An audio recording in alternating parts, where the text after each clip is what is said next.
guys, Merry Christmas and Happy New Year. I hope your holidays were awesome. Mine sure were. I did take quite a few days off from filming with the holidays and all the chocolate, all the turkey, all the mashed potatoes, all the champagne, the wine. That's hard on my face. Just saying. So, I have a lot of blackheads. Welcome to the dark side of YouTube. I ain't afraid to admit it. I'm going to try out this new method that I've seen, which is a DIY gelatin and milk mask. So I just so happen to have both of those, and I thought, why not give it a shot? We can make it together, and you can see how it goes down. So let's get started. So the things you're going to need are some unflavored gelatin. This is Knox brand that you can get at Superstore, Walmart, maybe London Drugs, probably, what's it called? Probably Save on Foods and stuff. Very, very cheap. You want to make sure that it is unflavored and undyed, or else, you could probably dye your skin, maybe, I don't know. And some milk. I just get 1% milk because it's the cheapest, it's better for you, blah, blah, blah. I don't drink milk because I'm lactose intolerant, but regardless, from what I know, you do not need any specific type of milk. It's just milk in general. I've seen people use almond milk, soy milk. You just need milk. I don't know why. I don't know why you can't just use water, but I'm going to follow along with the directions. You need a little container that can go in the microwave, which I got a microwave for Christmas.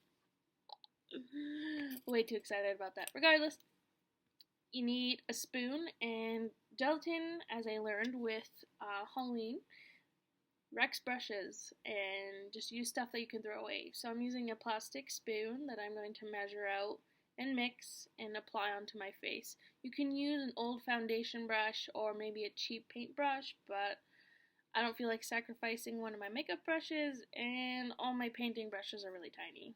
So I'm going to use a spoon. So let's get started. So this is the package. I really hope you can see this. The light was way too bright and it was just freaking out. Regardless, this is the package that comes in the box. Here's my little container. I'm just going to measure out a teaspoon.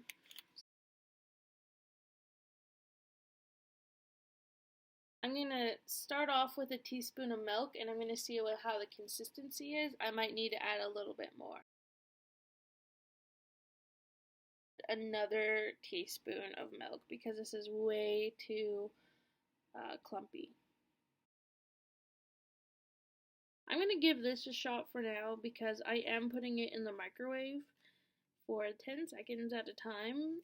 Like before in my previous video, never put gelatin that you haven't tested straight onto your face or you will burn yourself. Alright, now that I got my nice little hair bow in, and I tested it and it's not too hot, but it is stringing. I should take my nose ring out.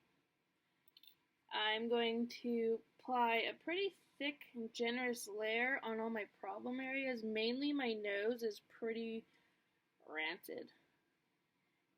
Really getting into my crevices here. I just have my little bowl underneath catching any extras. I would recommend that you have a paper towel set underneath to catch any drips. So now that I pretty much look like a zombie, and I probably made it a little bit thicker than I needed to, but whatever. You're going to let it dry for about 10 to 15 minutes, or use a blow dryer to help it dry until it's really tight.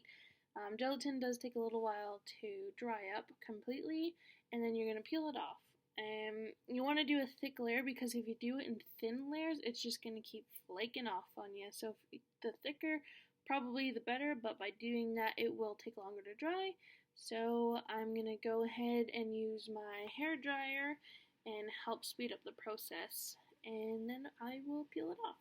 So the more and more you move your face like this, you can feel the gelatin already separating, so I'm going to go ahead and take this bottom one off.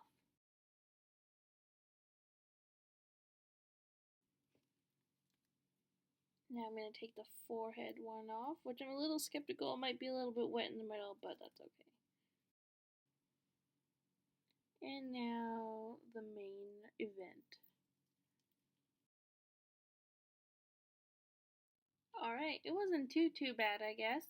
The ripping off didn't hurt at all. My skin feels pretty smooth. There wasn't too much taken off. I'm sure you can't really see it.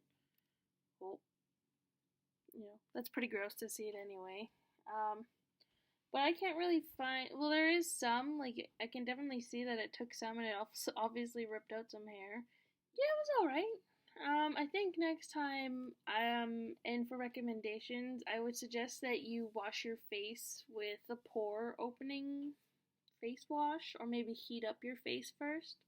The next step is to use a facial toner, but mine's always in the bathroom, and my laptop's about to die. So after this, just use a really nice facial toner to close up all the pores that you just opened and moisturize like usual. So I hope you guys like this DIY gelatin mask slash blackhead remover. It was definitely interesting, pretty smelly, sorta worked. I'll definitely keep practicing at it, and if you like this video, feel free to give it a thumbs up and subscribe to my channel if you want to. If you have any questions or comments, feel free to leave them below, and you can follow me on Facebook at Mary's Little Big World / facebook.com, I believe, and on Instagram at Mary's Little Big World. Thank you so much for watching. I'll see you next time. Bye.